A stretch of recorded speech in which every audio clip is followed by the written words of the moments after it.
Prelims hacks तो सब बताते हैं, क्या मेंस के हैक्स भी एग्जिस्ट करते हैं? इसी के लिए 2025 में I launch SIP program on the platform master key to UPSC. It was a very successful program. It was based on the completely PYQs approach.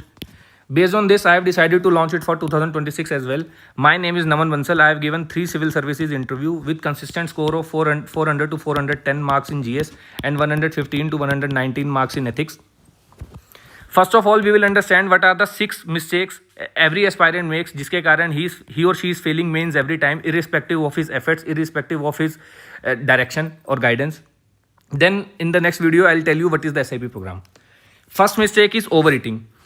For example current affairs, polity की current affairs magazine है, उसमें there are 50 topics given. ठीक है, student is not aware कि कौन सा topic important है कौन सा नहीं है. आउट ऑफ फोमो, ठीक है, ही और she starts preparing all the 50 topics. He has never referred to PYQs. अगर आप देखोगे तो इन 50 में से बेयरली 20 टॉपिक्स काम के होते हैं और उसमें से 10 टॉपिक एवरी ईयर रिपीट होते हैं. ठीक है, तो पहली बात तो कौन से टॉपिक नहीं पढ़ने हैं, कौन से टॉपिक पढ़ने हैं, और जो टॉपिक पढ़ना है उसको कितनी क्लैरिटी में पढ़ना है, कितनी डेप्थ में पढ़ना है, ये नहीं पता. जब आप ओवर ईटिंग करोगे तो उसके चक्कर में क्या होगा, या तो इंडाइजेशन हो जाएगा या डायरिया हो जाएगा. इंडाइजेशन का मतलब कि जब सही समय आएगा you will not be able to deliver the content. ठीक है, आपने मान लो 4 पेज के नोट्स तो बना रखे हैं एंटी डिफेक्शन लॉ पे, ठीक है, या 2 पेज के नोट्स बना रखे हैं, लेकिन एंटी डिफेक्शन लॉ के ऊपर आपको जब लिखने का समय आएगा you won't be able to write. और अगर लिख भी दोगे तो क्वेश्चन की डिमांड कुछ और होगी और आप डायरिया के फॉर्म में उसको लिखोगे, जहां पे जरूरत नहीं है वहां पे उसको लिख दोगे कंटेंट को. तो ओवर ईटिंग के कारण क्या होता है, आउट ऑफ प्लेस पोजिशनिंग, जहां पे जरूरत नहीं है वहां पे लिख देते हो कंटेंट. ठीक है, उसके बाद क्या, किस टॉपिक के अंदर ब्रॉड तैयार करना है, ब्रॉड एरिया में उसको तैयार करना है, और किस टॉपिक को डेप्थ में तैयार करना है, ये डिफरेंस आप किसी को पता ही नहीं. क्यों? क्योंकि कभी किसी ने PYQ देखा ही नहीं ढंग से. ठीक है, एनालाइज किया ही नहीं. उसके बाद showing the path versus navigating the path. अब ये तो हम सबको पता है कि PYQs करने हैं, आंसर राइटिंग करनी है, इधर से इधर जाना है, रास्ता क्या है, ये तो सबको पता है. लेकिन उस रास्ते पे एक्चुअली चलना कैसे है, ये मेंटर का काम होता है. ठीक है, तो in SIP program we will be helping you navigating the path and not only showing the path. Fifth difference is Narayani Sena versus Krishna.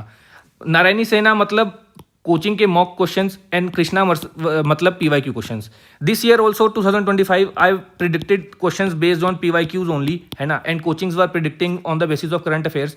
ठीक है, I was telling it again and again कि questions PYQ से ही आएंगे. आपको महाभारत का battle जीतने के लिए कृष्णा ही मदद करेंगे, but people were not listening. और now once the paper is out, every other coaching is saying that 70 to 80% question is from PYQs only. So you have to take help of Krishna instead of Narayani Sena. Sixth mistake is value addition material, quality enrichment program. All these are misleading because 70% marks of the question are decided by demand of the question. Question की अगर demand नहीं है तो आप कितने भी cases लिख लो, कितने भी कमिटी लिख लो, कितने भी आर्टिकल लिख लो, अगर क्वेश्चन की डिमांड नहीं है तो यू वोंट गेट मार्क्स. ठीक है, उसी तरह सब पार्ट्स, अगर क्वेश्चन के सारे सब पार्ट्स 6 सब पार्ट्स हैं, आपने 6 के 6 सब पार्ट्स आंसर नहीं करे तो आपके प्रोपोर्शनेट मार्क्स डिडक्ट कर दिए जाएंगे. ठीक है, तो ये चीज़ें लोगों को पता ही नहीं है. आप वैल्यू एडिशन लिख लो, कितनी भी वैल्यू एडिशन जो है पेंट का काम है. Value addition is like paint on the wall.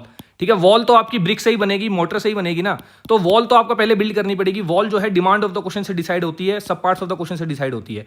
Value addition से आपका 10% मार्क्स इंक्रीज, 20% मार्क्स मैक्सिमम मान लो, इतना फर्क पड़ता है, लेकिन 70% मार्क्स डिमांड से डिसाइड होते हैं. तो दीज आर द 6 मिस्टेक्स. पढ़ तो यार सब कुछ लिया, लेकिन जब सही टाइम आता है भूल जाता हूँ, एग्जाम में यूज नहीं कर पाता.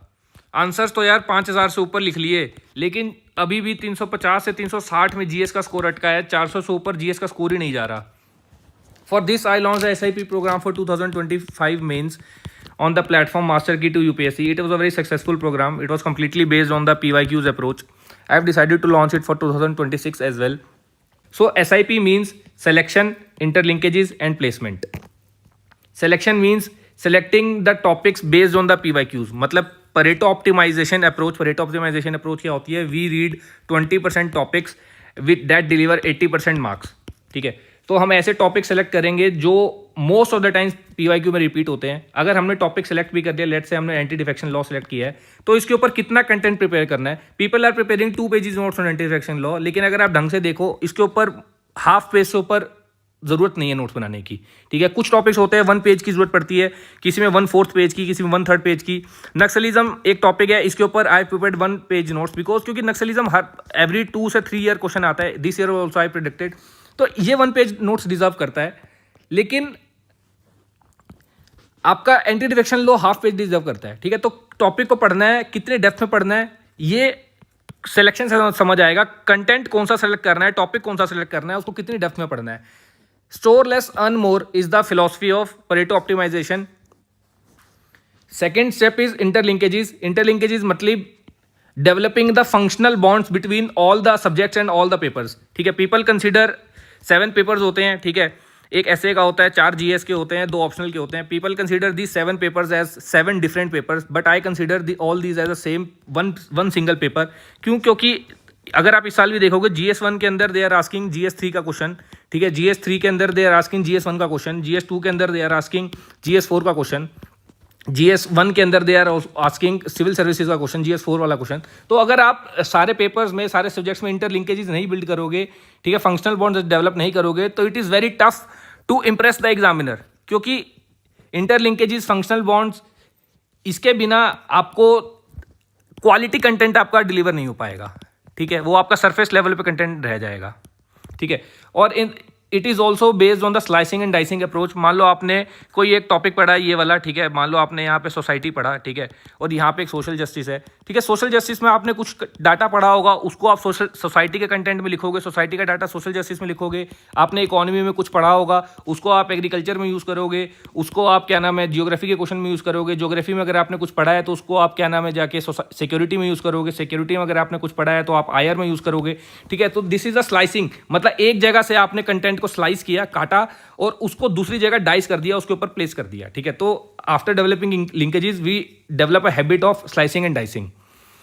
एंड आफ्टर दैट अगर आपने कोई टॉपिक, जैसे नक्सलिज्म ही आपका एक टॉपिक है, आपने तैयार कर लिया, इसके ऊपर आपने 1 पेज नोट्स तैयार कर लिया। उसके बाद अब न्यूज़ आती रहती है, करंट अफेयर्स आते रहते हैं, ठीक है। उसके बाद उसमें से क्या चीज़ सेलेक्ट करनी है, किस चीज़ का एनरिचमेंट करना है, ठीक है। When I used to do enrichment, ठीक है, तो मैं बेयरली, मान लो मैंने ये पेज इस पेज में नक्सलिज्म के नोट्स बनाए, तो बेयरली मैं ऐसे कोने में एक छोटा सा न्यूज़ आइटम लिखता था, या छोटा सा 1 लाइन या 2 लाइन में एडिशन होता था मेरा, तो उसको बोलते हैं एनरिचमेंट। आप लोग एनरिचमेंट के नाम पे क्या करते हो कि जो 365 का मटेरियल है, जो भी आपका मटेरियल है, उसी को बेस मटेरियल बना के उसी से सारे नोट्स बनाते हो। उसको बेस बना के नोट्स नहीं बनते, उससे एनरिचमेंट होता है। अगर पूरे पेज दिया हुआ है तो एक पे 1 लाइन काम की होती है उसकी, या 2 लाइन काम की होती है, नॉट द एंटायर पेज, ठीक है। तो कोई न्यूज़ उठानी होती है, वाई न्यूज़ आइटम उठानी होती है, कुछ फैक्ट्स उठाने होते हैं, तो बेयरली अगर आपके, मैं कहूँगा 5% एडिशन होता है, ठीक है, तो वो एनरिचमेंट होता है, ठीक है। तो ये कैसे करना होता है, we will develop linkages between the static. अगर हमारा एक बार स्टैटिक नोट्स तैयार हो जाएगा, उसके बाद न्यूज़ में से कौन से 1 या 2 लाइनें उठानी है, जिससे हमारे कंप्लीटली पूरे साल के करंट अफेयर्स तैयार हो जाएंगे। फिर third part is the placement, मतलब ये जब आपने जो भी ये सब पढ़ लिया, इंटरलिंकेजेस डेवलप कर लिए, लेकिन एग्जामिनर को तो पता नहीं चलेगा अगर आपने उसको एग्जाम में नहीं लिखा। एग्जामिनर को तभी पता चलेगा जब आप उसको कॉपी पे उतारोगे, उसको एग्जामिनर को पढ़ने का मौका दोगे। तो एग्जाम में उतारना, कॉपी पे उतारना, उस चीज़ को लिखना, उस चीज़ को यूज़ कर पाना is very important. For this you have to learn the art of placement. सही जगह पे, सही जगह, ठीक है, सही जगह पे प्लेसमेंट देनी है और सही टाइम पे प्लेसमेंट देनी है। टाइम भी सही होना चाहिए अपने कंटेंट को लिखने का, और जगह भी सही होनी चाहिए। ये क्वेश्चन के डिमांड से समझ आती है, ठीक है। तो for this we have to consolidate, we have to recall, ठीक है, सारे सब्जेक्ट्स को consolidate, rather than reading 300 pages for internal security, we will be reading only 10 pages for the internal security. 10 pages में आपके सारे इंटरनल सिक्योरिटी के notes बन जाएंगे based on my Pareto optimisation approach. उसके बाद आप उन 10 पेजेस से कोई भी क्वेश्चन सिक्योरिटी का आंसर कर पाओगे, ठीक है। अगर 300 पेजेस होंगे सिक्योरिटी के, तो आप खुद ही कंफ्यूज रहोगे कि यार सिक्योरिटी के मान लो 4 क्वेश्चन आते हैं, उसके लिए 300 पेज पढ़ना इज नॉट वर्थ इट, ठीक है। तो आप खुद प्रोसेस करोगे नोट्स को, प्रोसेस करने के बाद उसको इतना छोटा छोटा नोट्स बनाओगे 1 पेजेस पे। Next lecture I will be giving you the demo how 1 pages notes are delivered. This will ensure 100% delivery. जो भी आपने पढ़ा है, मान लो आपने 1 पेज भी पढ़ा है, ठीक है, आपने 1000 वर्ड्स याद किए हैं, तो 1000 से ज़्यादा ये वर्ड्स आप एग्जाम में लिख के आ पाओगे। ये नहीं होगा कि आपने एंटी डिफेक्शन लॉ पे 2 पेजेस के नोट्स बना रखे हैं और जब मौका आया तो उसका आधा पेज भी नहीं लिख पाए एग्जाम के अंदर, भूल गए सब कुछ, या तो भूल गए, ठीक है, या तो भूल गए, या तो ये जैसे मैंने आपको बताया था पिछली वीडियो में, या तो इंडाइजेशन हो गया, आपको याद ही नहीं आ पाया, या फिर डायरिया होगा, जहां पे यूज कर रहे हो वो क्वेश्चन की डिमांड ही नहीं है, ठीक है। तो these are the 3 approaches, S, selection, interlinkages and placement. उसके बाद इसके अंदर जो इनहेरेंटली चीजें क्या इंक्लूडेड है, 4 levels of answer writing. People are focused on value addition material, but believe me, value addition gives you only 10% of the marks, 70% marks demand से decide होते हैं। 4 लेवल्स मतलब पहला लेवल होता है डिमांड ऑफ द क्वेश्चन, ठीक है। Second level होता है सब parts of the question. Third level होता है आर्ग्यूमेंट्स, ठीक है। फिर फोर्थ लेवल होता है वैल्यू एडिशन, ठीक है। People are focusing on directly on the fourth level, पहले 3 लेवल ही वो लोग मिस कर दे रहे हैं, डिमांड, सब पार्ट्स एंड आर्ग्यूमेंट्स। ये 3 पार्ट आपके 90% मार्क्स डिसाइड करते हैं, नॉट वैल्यू एडिशन, ठीक है। तो we will learn what is the 4 levels, what are the 4 levels.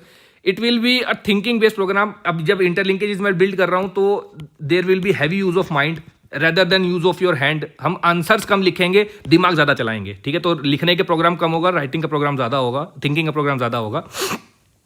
उसके बाद there will be everywhere file, कि कुछ क्वेश्चंस होते हैं, जैसे मान लो आपका चाइल्ड पॉलिसी आई थी इस बार, जब मैं SIP 2025 का प्रोग्राम पढ़ा, मैंने उनको बोला था कि लेट अस कंसीडर चाइल्ड वाला ऐसा क्वेश्चन आता है, PYQ देख के उन्हें बोला था कि अगर ऐसा कुछ आता है तो क्या आप अपनी मर्जी से इसका 3 पेज का आंसर बना सकते हो या नहीं, गिवन आपने कभी कुछ नहीं पढ़ा है, ठीक है। तो वो एक एवरीवेयर फाइल होती है। एवरीवेयर फाइल मतलब ऐसा कंटेंट जो हर जगह यूज हो सकता है, कहीं पे भी, किसी भी जगह पे, ठीक है। तो ये एक फाइल आपको, इसके टेक्निक्स आपके साथ शेयर किए जाएंगे।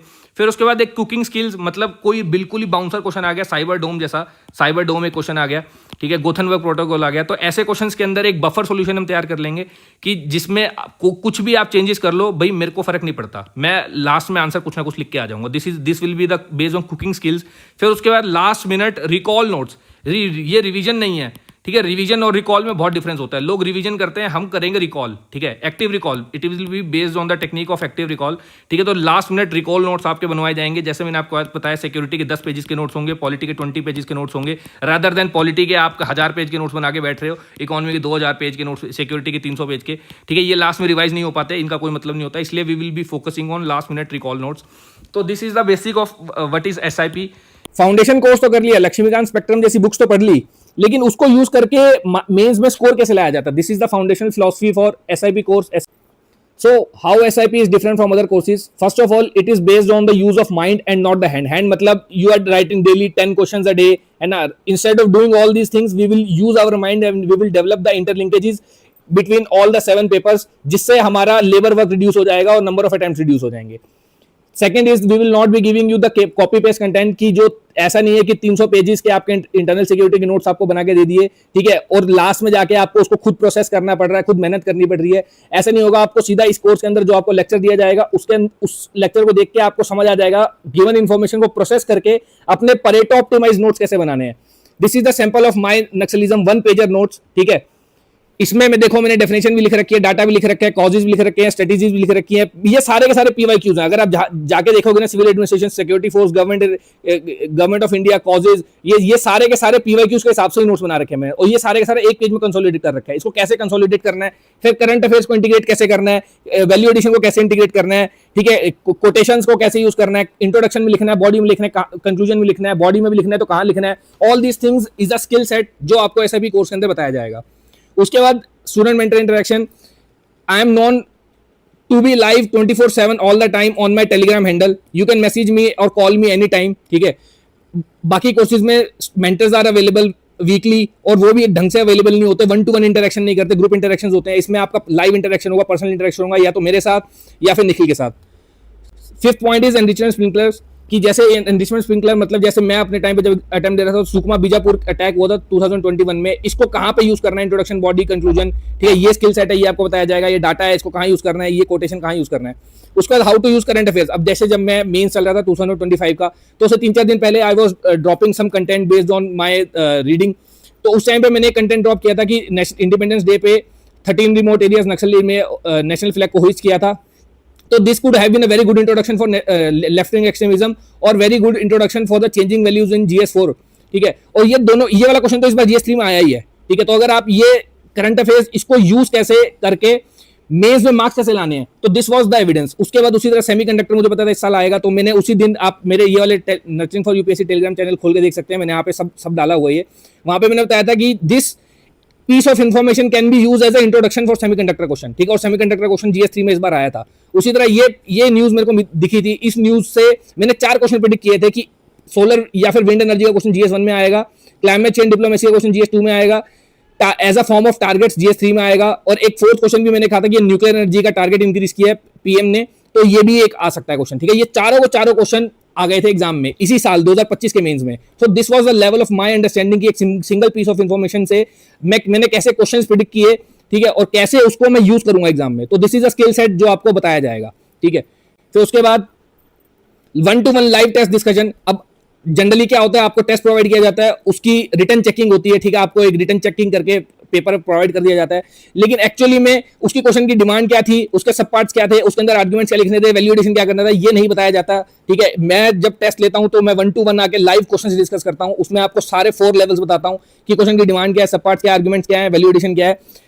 बिलीव मी, वैल्यू एडिशन के ऊपर बच्चे फोकस करते हैं। वैल्यू एडिशन से 10 से 20% मार्क्स ऐड ऑन होते हैं, 70% मार्क्स जो है आपके डिमांड ऑफ द क्वेश्चन से डिसाइड होते हैं। तो डिमांड ऑफ द क्वेश्चन क्या होती है, वो 4 लेवल्स ऑफ आंसर राइटिंग के कोर्स में बताया जाएगा। ठीक है, तो this is the fundamental difference how SIP is different from other courses. You can join the course. Next video I'll be making on how to make these 1-pagers notes for any topic and how to identify the topics. ठीक है, thank you guys and good luck.